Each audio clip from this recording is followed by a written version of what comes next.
The religion that began in Babylon was given a new name. Rabbinic Judaism is the specific form that Judaism has taken since the destruction of the Second Temple in 70 AD. However, many are misled, believing that it represents the beliefs of ancient Israelites, but in reality, it's the teachings of the Pharisees that have endured over time, and it's time to expose the deception.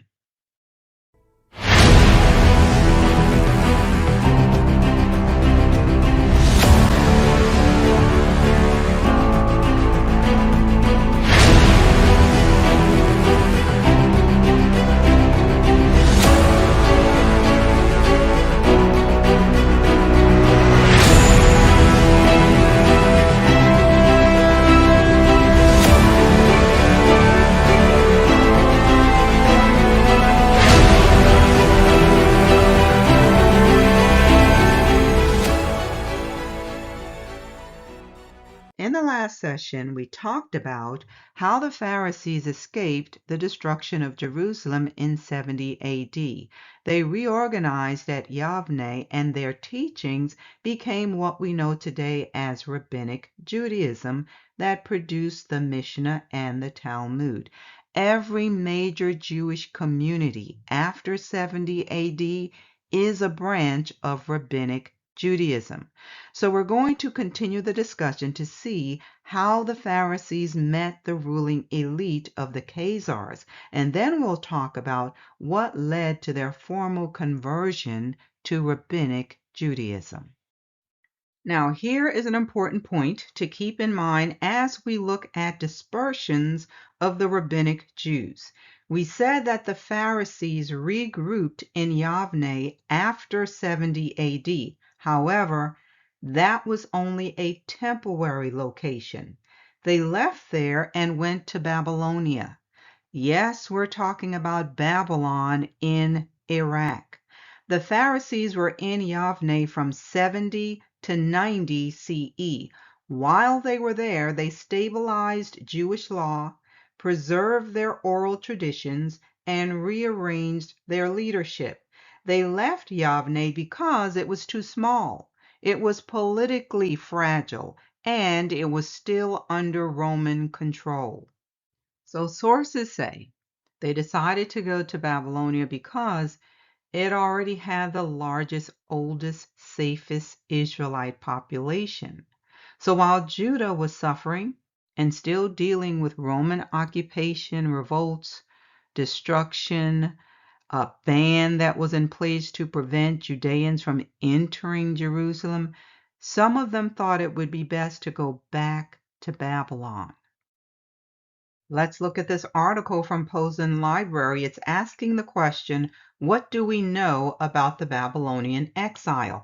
It says the books of Kings and Chronicles end with the exile of Judah, although Chronicles adds the proclamation of Cyrus as an epilogue.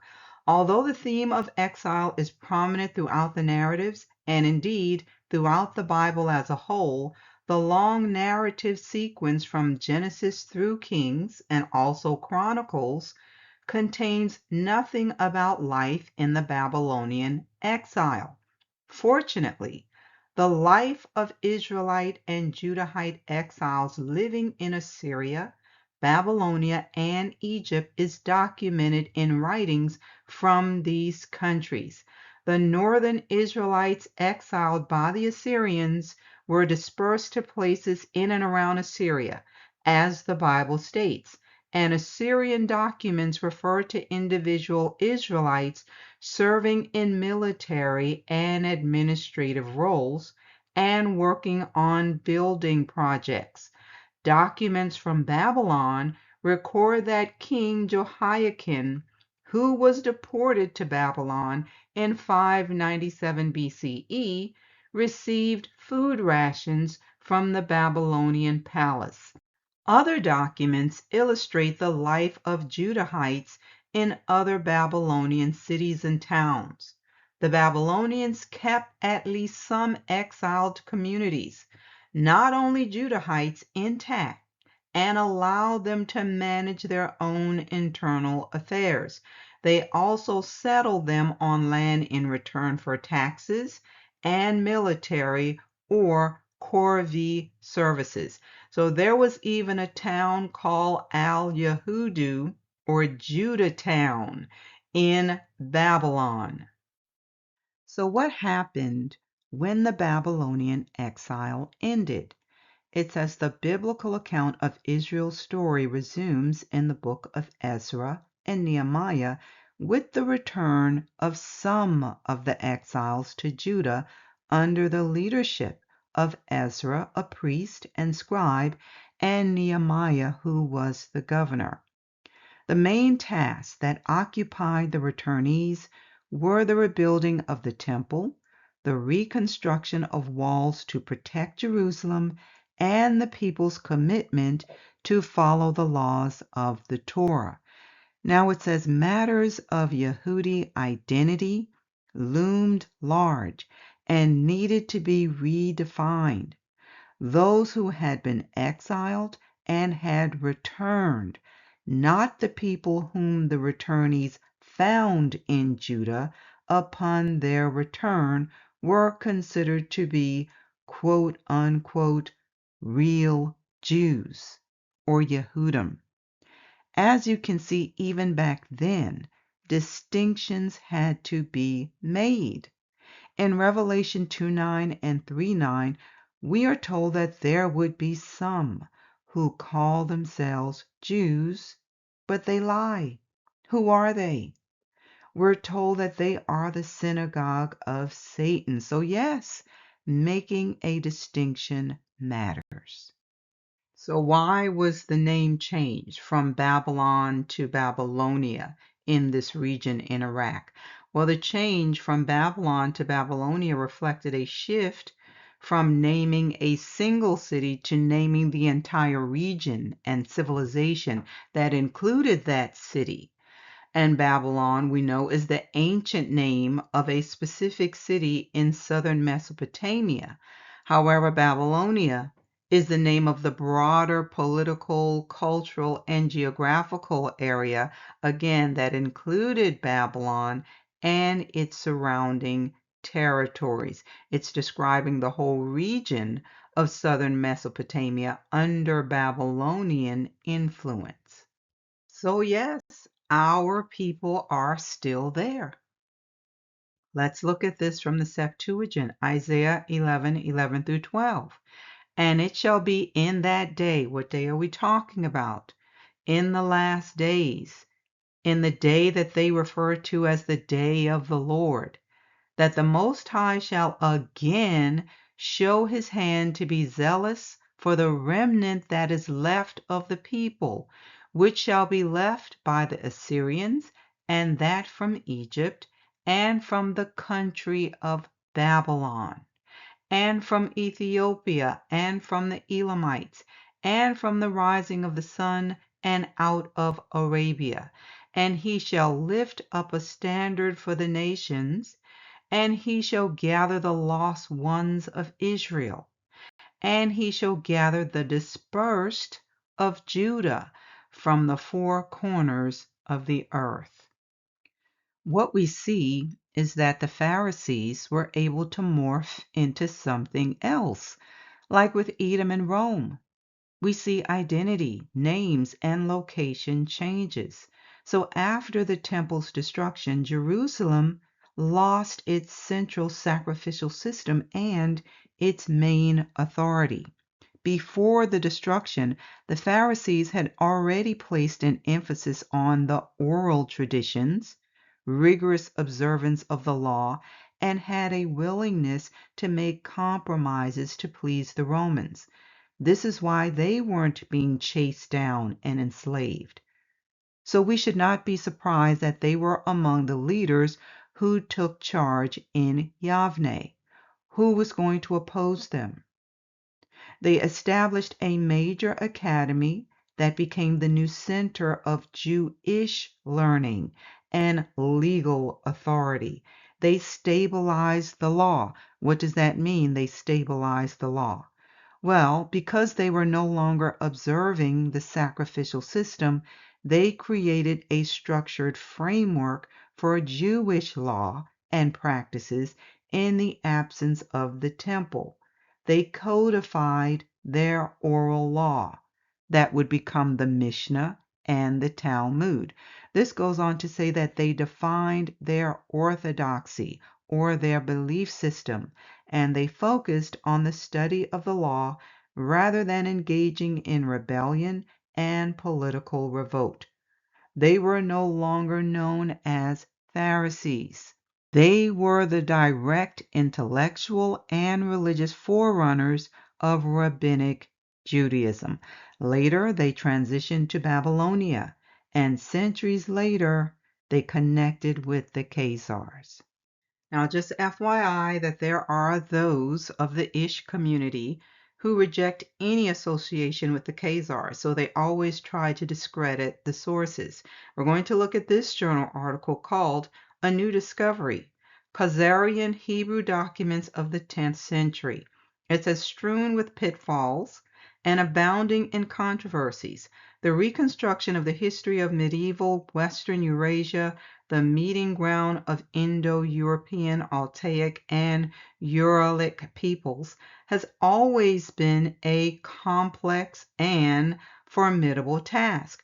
It is an area where sources never plentiful and scattered in a great variety of languages, and historiographical traditions must often be cajoled into revealing their inner secrets. Hence, the publication of a new and important source, a 10th century Khazarian Hebrew document from Kiev, is a truly important event. The circumstance that it is accompanied by a revised and improved edition of a previously known source, which itself has generated more than a few controversies. It's talking about the Schechter letter. It says, like the Kievan letter, comes from the Cairo Geniza collection housed at Cambridge University. It goes on to say that on the larger question of the Khazar conversion, which is not touched on in the Kievan letter, but is treated in detail in the Schechter letter, Golb suggests that the Khazars converted sometime in the 8th or early 9th century from a tripartite form of Tengri religion to monotheistic Proto-Judaism, and thence to genuine rabbinical Jewish religion at the time of the spiritual reforms instituted by King Obadiah. The conversions were influenced by Jews from Iraq and elsewhere who came to Khazaria. The institution of the dual kingship, the Kagan, was a consequence of Judaization.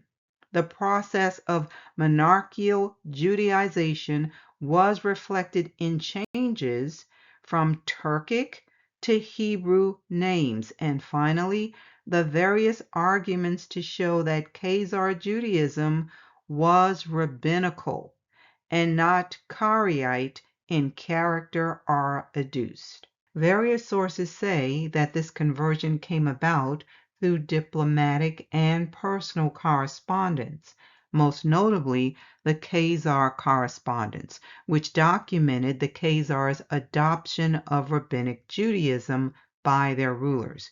Medieval sources credit Bulan, a Khazar Kagan or ruler, with initiating the conversion of the elite. It is said that Bulan had a vision.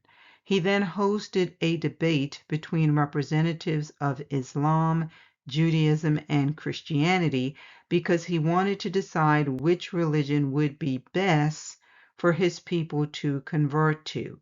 He decided that the religion of Judaism was the most compelling and it was politically neutral, so it would allow him to continue to do business with the Christians and Muslims. After the decision was made, the king and the nobles were circumcised and they accepted rabbinic law. Multiple Islamic historians describe the Khazar conversion. Here's a list of Arabic chronicles backing up their claim. These sources confirm that the Khazar elite adopted or converted to Judaism, that Jewish scholars were present at the court, and that the conversion was formal and political. Let's look at some excerpts from this journal article called The Khazars, an Annotated Bibliography. It says the annotations of the items are designed to indicate similar angles such as the beginning and destruction of the Khazar state, eventual continuation after the 10th century, conversion, problems of migration westward, and the origin of Eastern European Jewry. It says the first of these angles is already found in Josephon's genealogical table, which depicts the Khazars as descendants of Togarmah, a grandson of Noah's son Japhet, without mentioning that they, at least some of them, had any connection with Judaism. It is carried over into later centuries. For example, by the 12th century Jewish travelers, Benjamin of Tudela and Petkiah of Regensburg, and in Itzhak Abarbanel's commentary to Ezekiel 38, which by implication counts the Khazars among the peoples who will come with Gog to fight the Yehudis in the land of Israel and perish there. This indicates that he regards the Khazars as anti-Jewish Gentiles. Now, when folks point to these sources, they're called anti-Semites. So I want to point to what he says about how the Arabs used this information when the United Nations met after the founding of the State of the Israelis in 1948 during a debate.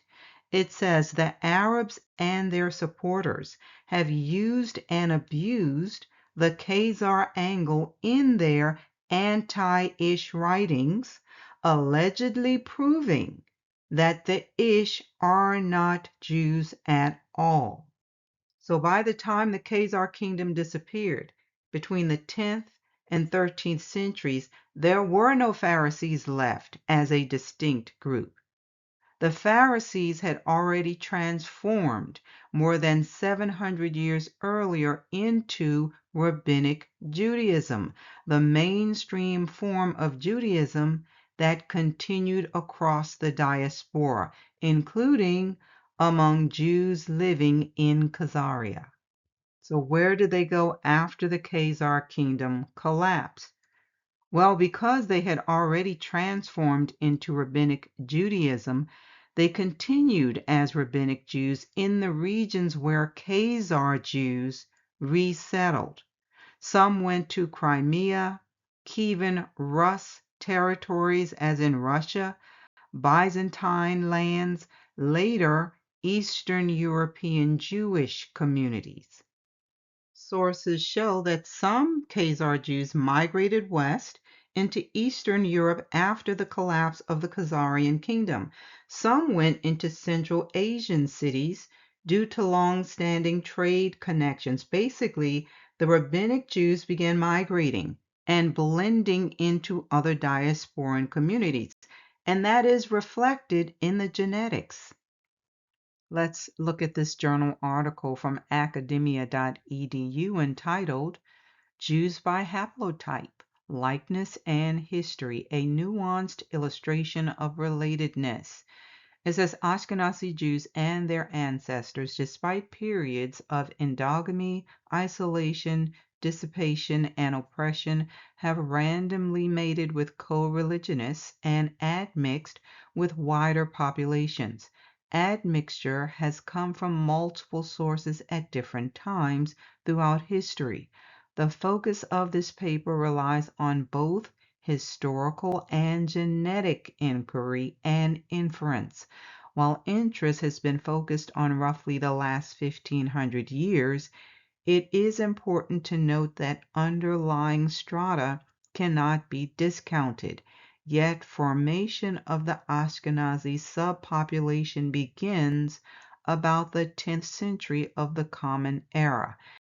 Now listen carefully to the summation comments. It says the majority of Jews who lived during the last 2 millennia did not produce currently living Jewish descendants. Simple mathematics will show this. The multiple investigations by this author points to 40 to 60% of Ashkenazi ancestors over the last 1500 years were not initially Jews. 100% of what we think of as Ashkenazi ancestors over 3,200 years ago were not Jews or even Israelites as we understand that identity from religious and cultural traditions. It is also problematic what percentage of Judean ancestors were originally speakers of Semitic language. One more. Now let's look at this from JSTOR. This journal article is called The Origins of East European Jews. It says post-Lithuanian Jews became subjects of the Russian Empire during the second half of the 18th century, when Polish territories were annexed. The native language of these Jews was Yiddish, and they are known as the Ashkenazim, a medieval Jewish term for Germany. And most historians assign their origin, as well as that of their language, to medieval Rhineland Germany. However, since the 19th century, many other historians and anthropologists have speculated that Russian Jews are mostly or entirely descended from Turkic Khazars, members of whom converted to Judaism in the 8th or 9th century. Proponents of these contrasting perspectives clashed in heated debates over many decades, while still other researchers adopted a hybrid viewpoint, incorporating evidence from both sides. The full picture of East European Jewish origins has come to light in recent years as the result of more advanced genetic techniques, detailed onomastic research, and new historical and archaeological discoveries. The latest research has revealed that the dominant ethnic elements among East European Jews is Judean, but that there are also traceable elements from outside of the Middle East. Now, we know how these folks like to twist the data to try to prove that they are the original. However, it would make sense for you to see a mixture if the Pharisees became one with them. Now we have various groups being identified as the chosen people. Of course, this one is the main one. When we say that we are the actual descendants, there's pushback because for that to be true, their narrative will fall apart. Their paternal lineage consistently show J1, J2, E1, B1b, G2, Q1b, R1a, not E1, B1a. We don't fit when you look at their genealogy. We certainly do not have the look, if you know what I mean. However, if they try to say that there was a change in DNA and phenotype over time, the time span is too short. But what's interesting is that you can actually use their own sources to disprove their claim. So there are questions that must be answered. Who were the true descendants? They have to be separated from those who converted, like Edomites, Itureans, and others. Who were the rabbinic Jews? We know that they were Pharisees, and some of them were Edomite converts. We also have to know who the Khazars were, and how these groups relate and how they do not relate. How do they relate to the natural branches? Well, you have a lot of admixture, so some represent a different branch of the Israelite story, because the rabbinic Jews descend from those who left the land. They migrated to other places within the Roman Empire. And you also have those who mixed with Greeks, Romans, Arabs, Persians, etc. And then there are the converts.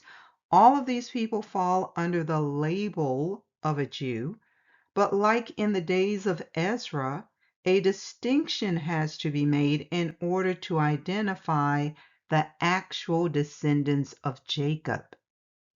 So, when we refer back to the writings of John Ogilvie and some other older sources, we certainly see that the descriptions reveal some major discrepancies in the narrative that we were given about who the natural branches are. But one thing is certain, there would not have been a mass migration of European-looking folks going to Negro land on the west coast of Africa as the slave trade was heating up. Ogilvie wrote this in the 1600s. Jews lived near the Niger River. They came from Judea. They descended from Abraham. They came from Spain, Portugal, and other parts of Europe. They were numerous in West Africa. Numerous. Where did they come from? Spain, Portugal, and other parts of Europe. Why? To hide from those trying to steal their wealth and enslave them. Needless to say, they were able to blend in with the other dark, melanated people on the continent. But based on how a person could be classified as a Jew even today, it could be anyone practicing Judaism, someone who lived in Judea or was a descendant of Abraham. So we're talking about converts for the most part. They didn't need to have a bloodline connection unless you only focus on those who were descendants of Abraham. Then yes, that would include the Idumeans and Itureans, because Esau and Ishmael were descendants of Abraham, but they were not Israelites. To be bloodline descendants, you had to be from one of the tribes of Israel, and that is why they had to muddy the waters. Why say descendant of Abraham and not descendant of Jacob? Based on their revised version of history, they identify ethnic Jews with those who carry J1, J2, E1, B1b, G2, Q1b, and others, but those groups did not migrate en masse into West Africa in the 13th to 14th centuries. There is zero archaeological, genetic, or documentary evidence for such a large migration of people. So, who were the Jews Ogilvie described? Well, this is how they interpret what he wrote. They say, well, they were African Jews, not ethnic Judeans.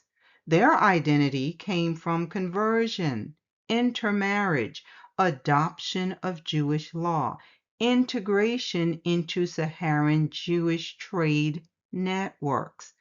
This is what they want us to believe. But if the dominant Y DNA of those described by Ogilvie living on the west coast of Africa is E1B1A, and let's remember that he said they were numerous in West Africa, then E1B1A could not be excluded from their list. What the evidence is showing is that those with Negroid features are the dominant group, and some from the other groups are the converts, not the other way around. So we're going to dig deeper and get into that in the next session. If this message has been a blessing to you, remember to like, hype, and share. You're also welcome to subscribe if you have not already done so. We normally upload messages on Sunday mornings at 8:30 a.m. Yah willing. Join me next time.